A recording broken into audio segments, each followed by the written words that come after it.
بسم اللہ الرحمن الرحیم. لاکھوں کروڑوں درود نبی اکرم صلی اللہ علیہ وسلم پر اور ان کی آل پر. خواتین رات آج بالآخر تمام افواہیں دم توڑ گئیں. جنرل راحیل شریف نے ایک ہیرو کی حیثیت سے رخصت ہونے کا اعلان کر دیا. آج الوداعی دورے شروع ہو گئے جن کے ساتھ ہی امپائر کی انگلی، 111 بریگیڈ کی موومنٹ، ایکسٹینشن اور فیلڈ مارشل جیسی تمام افواہیں غلط ثابت ہو گئی. جنرل راحیل شریف 29 نومبر کے بعد آرمی چیف نہیں رہیں گے، لیکن یہ طویل عرصے تک قوم کے دل میں ضرور رہیں گے. جنرل راحیل شریف نے اپنے 3 سالہ دور میں جہاں فوج کے وقار میں اضافہ کیا، وہاں انہوں نے قوم کی عزت بھی بڑھائی. قوم دکھی دل کے ساتھ اپنے فوجی قائد کو رخصت کرے گی. میاں نواز شریف ان کی جگہ 4 جنرلوں میں سے کسی ایک کو نیا آرمی چیف منتخب کریں گے. یہ 4 جنرلز یہ ہیں: جنرل زبیر محمود حیات، یہ سب سے سینئر اور یہ شاندار کیریئر کے مالک ہیں. جنرل اشفاق ندیم احمد، یہ سوات آپریشن بھی کر چکے ہیں اور یہ وزیرستان میں بھی تعینات رہے. جنرل جاوید اقبال رمدے، یہ بھی سوات آپریشن کا حصہ رہے، یہ نیشنل ڈیفنس یونیورسٹی کے صدر بھی رہے. اور جنرل قمر باجوہ، یہ GHQ میں ٹریننگ اینڈ ایویلیوشن کے سربراہ ہیں. یہ وہی ہوتا ہے جس پہ general Raheel Sharif army chief بننے سے پہلے تعینات تھے. ان 4 جنرلز میں سے ایک chairman joint chief of staff بن جائیں گے اور دوسرے آرمی چیف، جبکہ باقی 2 جنرلز فوج کی روایت کے مطابق ریٹائرمنٹ لے کر نئے جنرلز کے لیے ترقی کا راستہ کھول دیں گے. فوج کی قیادت نئے آرمی چیف کے لیے پھولوں کی صحیح ثابت نہیں ہوگی. کیوں؟ کیونکہ جنرل راحیل شریف نے اپنے دور میں جتنے بڑے منصوبے شروع کیے تھے ان میں سے اکثر آن گوئنگ ہیں. ان منصوبوں میں ضرب عضب بھی شامل ہے، کراچی آپریشن بھی، افغانستان کے ساتھ ہمارے تعلقات بھی، LOC اور ورکنگ باؤنڈری کا گرم محاذ بھی، بلوچستان کے اندر موجود بھارتی جاسوسوں کی تلاش بھی، فرقہ وارانہ جنگ کا خاتمہ بھی اور سی پیک بھی. نئے آرمی چیف کو یہ منصوبے بھی مکمل کرنا ہوں گے اور انہیں ڈونلڈ ٹرمپ اور نریندر مودی کا مقابلہ بھی کرنا ہوگا. دسمبر میں آصف علی زرداری بھی تشریف لا رہے ہیں. مارچ میں ایک اور دھرنا بھی پلان ہو رہا ہے. 2018 میں نئے الیکشن بھی ہوں گے. دہشت گردوں نے بھی اپنی حکمت عملی تبدیل کر لی ہے. یہ اب زیادہ حملوں کی بجائے زیادہ اموات کی پالیسی پر کاربند ہیں. اور جنرل راحیل شریف کوشش کے باوجود نیشنل ایکشن پلان کا دائرہ پنجاب تک وسیع نہیں کر سکے تھے. نئے آرمی چیف کو یہ دائرہ بھی پھیلانا ہوگا. کیا نئے آرمی چیف یہ آن گوئنگ منصوبے مکمل کر سکیں گے؟ کیا یہ قوم کی امیدوں پر پورے اتر سکیں گے؟ یہ ہمارا آج کا ایشو ہوگا. ہمارے ساتھ رہیے گا. پروگرام میں دوبارہ خوش آمدید. ہمارے ساتھ تشریف رکھتے ہیں خورب دستگیر صاحب، تجارت کے وفاقی وزیر ہیں. پاکستان مسلم لیگ نون کے ساتھ ان کا تعلق ہے. سید نوید قمر صاحب ہمارے ساتھ تشریف رکھتے ہیں. پاکستان پیپلز پارٹی کے ساتھ ان کا تعلق ہے، سینئر رہنما ہے پیپلز پارٹی کے. مشرف زیدی صاحب ہمارے ساتھ تشریف رکھتے ہیں، سینئر تجزیہ کار ہیں. لاہور میں جوائن کیا بریگیڈیئر فاروق حمید صاحب نے، دفاعی تجزیہ کار. بریگیڈیئر صاحب یہ فرمائیے گا، نئے آرمی چیف کے لیے زندگی مشکل نہیں ہو جائے گی؟ بہت سے آن گوئنگ پروجیکٹس ہیں اور جب ان کے گلے پڑے گئے سارے پروجیکٹس تو کیا صورتحال دیکھتے ہیں آپ؟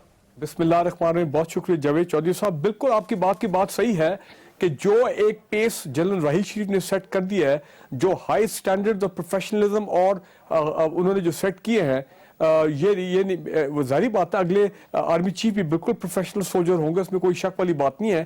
لیکن پاکستان کے عوام جو ہیں ان کی ایکسپیکٹیشن بھی اب بہت بڑھ گئی ہیں. وہ اگلے آرمی چیف کو جنرل راحیل شریف کی پریزنس سے دیکھیں گے اور کافی حد تک آپ دیکھیں گے میڈیا میں بھی یہ بات چلتی رہے گی کہ کیا وہ جنرل راحیل شریف کے مقابلے میں زیادہ ڈائنامک ہیں یا وہ زیادہ کچھ اسٹیٹس کو ٹائپ آدمی ہیں. تو یہ باتیں تو ہوگی. لوگ تو توقع کریں گے کہ جس میں جنرل راحیل شریف ایک رول ماڈل بنے تھے. ورکنگ باؤنڈری کے ایشوز دیکھیے بریگیڈیئر صاحب. LOC دیکھیے کہ جب جنرل راحیل شریف آئے تھے تو LOC پہ اتنی زیادہ چھیڑ چھاڑ نہیں ہو رہی تھی. اب تو روز کیجولیٹیز ہو رہی ہیں وہاں پہ، اس کو دیکھ لیجئے. افغانستان کے ساتھ جو ہمارے ایشوز ہیں وہ گمبھیر ہوتے چلے جا رہے ہیں. ڈو مور جو ہم سے مطالبہ کیا جا رہا ہے انڈیا کی طرف سے بھی، افغانستان کی طرف سے بھی، امریکہ کی طرف سے بھی. اب ٹرمپ امریکہ کے اندر آ چکے ہیں، نریندر مودی جو بہت زیادہ ایکٹیو ہو چکے ہیں، کراچی کا آپریشن ہے، ضرب عضب ہے. ان ساری چیزوں کو دیکھیے گا تو نئے آرمی چیف کے لیے بہت زیادہ مسائل ہوں گے. نہیں وہ تو بات صحیح. ایجنڈا تو ان کا بہت بڑا ڈائیورسفائڈ ایجنڈا ہوگا. دیکھیں جہاں تک کراچی آپریشن کا تعلق ہے، دیر از نو ٹرننگ بیک. ضرب عضب جو ہے وہ اس فارم میں چلے گا کہ فاٹا میں جو دہشت گرد ہیں وہ واپس نہ آنے پائیں. اسی طرح بلوچستان میں جو را اور NDS کا نیٹ ورک ہے وہ جو ہے اس کو مکمل طور پر ختم کرنا ہے. لیکن اس کے ساتھ سی پیک جو ہے جس کو جنرل راحیل شریف نے انوگریٹ کرایا ایک قسم کا چند دن پہلے، جو ان کا ایک کمٹمنٹ تھی کہ سی پیک اور گوادر کو آپریشنلائز کرنا ہے، اس کو سسٹین کرنا ہے. خدا نہ خواستہ سی پیک کے جو کانوائز چلیں گے ان میں کوئی آگے پیچھے کوئی ملیٹنٹ اٹیک ایسی چیز ہوتی ہے